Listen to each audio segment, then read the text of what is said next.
Hi everyone. మనం ఈరోజు పర్వతాల గురించి తెలుసుకుందాం. అయితే ఈ పర్వతాలు భూమిపై ఉన్నటువంటి అద్భుత భూస్వరూపాలు. పర్వతాలలోనే నదులు జన్మిస్తున్నాయి. పర్వతాలు ఋతుపవనాలను అడ్డుకోవడం వల్ల విస్తారంగా వర్షాలు కురుస్తున్నాయి. పర్వతాలపైన దేవాలయాలు, చాలా వరకు దేవాలయాలు పర్వత ప్రాంతాలలో ఉన్నాయి. ఇటువంటి అద్భుతమైనటువంటి భూస్వరూపాలైన పర్వతాల గురించి ఈరోజు మనం తెలుసుకుందాం.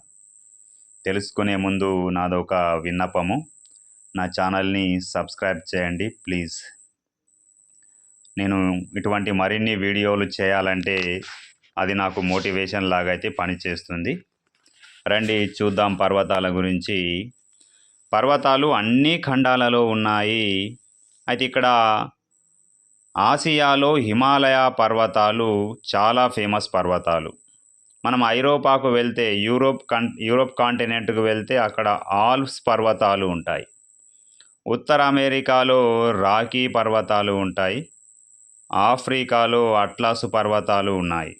ఇవన్నీ కూడా అద్భుతమైనటువంటి, ఎత్తైనటువంటి, ఉన్నతమైనటువంటి, ప్రఖ్యాతిగాంచిన ప్రసిద్ధమైనటువంటి పర్వతాలు, చూసి తీరవలసినటువంటి పర్వతాలు. అయితే కొన్ని పర్వతాలు సముద్రంపై కూడా వ్యాపించి ఐలాండ్స్ లాగా ఏర్పడ్డాయి. ఆ విధంగా కూడా పర్వతాలు ఉన్నాయి. అయితే ఇక్కడ పర్వతాలు కొన్ని అఖండంగా కొన్ని వందల వేల కిలోమీటర్లు వ్యాపించి ఉన్నాయి. ఉదాహరణకు హిమాలయాలు, ఆండీస్ పర్వతాలు, రాకీ పర్వతాలు, ఇవన్నీ ఇట్లా కొన్ని వందల వేల కిలోమీటర్ల దూరంలో స్ప్రెడ్ అయిపోయి ఉన్నాయి. అయితే ఇక్కడ పర్వతాలు ప్రధానంగా 4 రకాలుగా ఉంటాయి. ముందుగా ముడత పర్వతాలు, ఫోల్డ్ మౌంటైన్స్ అని అంటారు. ఈ ఫోల్డ్ మౌంటైన్స్ పర్వతాలన్నిటిలోనూ ఎత్తైనవి. ఇవి విశాలమైన భూభాగాలను ఆక్రమిస్తాయి.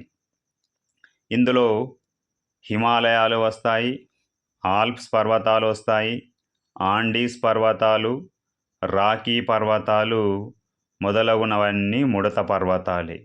ఇవి కొన్ని వందల వేల మైళ్ళ వరకు వ్యాపించి ఉంటాయి. చాలా పొడవుగా ఉండే పర్వతాలు, చాలా వైశాల్యాన్ని ఆక్రమిస్తాయి ఇవి. ఇకపోతే రెండవది ఖండ పర్వతాలు. ఇవి ముడత పర్వతాలంతా ఎత్తైనవి కావు. ఇవి తరచుగా పీఠభూమి అంచులలో ఉంటాయి.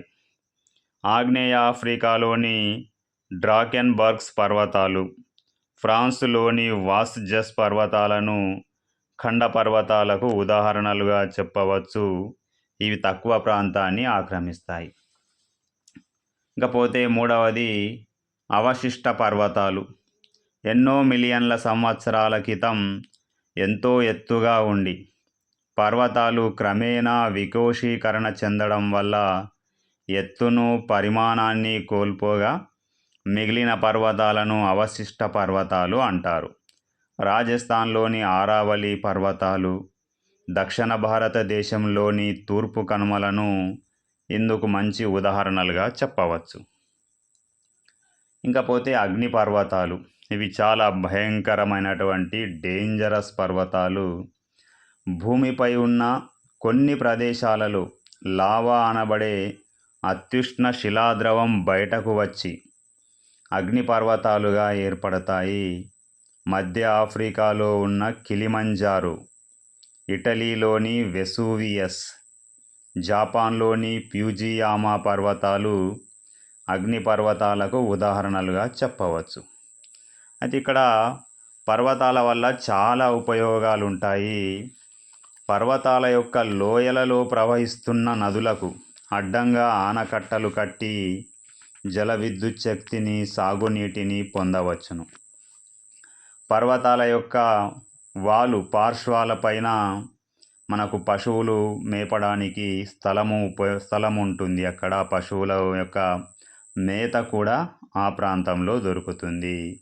కొన్ని పర్వత ప్రాంతాలలో ఖనిజాలు లభిస్తాయి, ఔషధాలు లభిస్తాయి. ఇవి పర్వత ప్రాంతాలు మనోహరంగా ఉండి పరిశుభ్రమైన గాలిని అందిస్తాయి. అయితే ఇక్కడ పర్వతాలు ప్రయాణానికి రవాణా సౌకర్యాలకు అవరోధంగా కూడా పనిచేస్తాయి.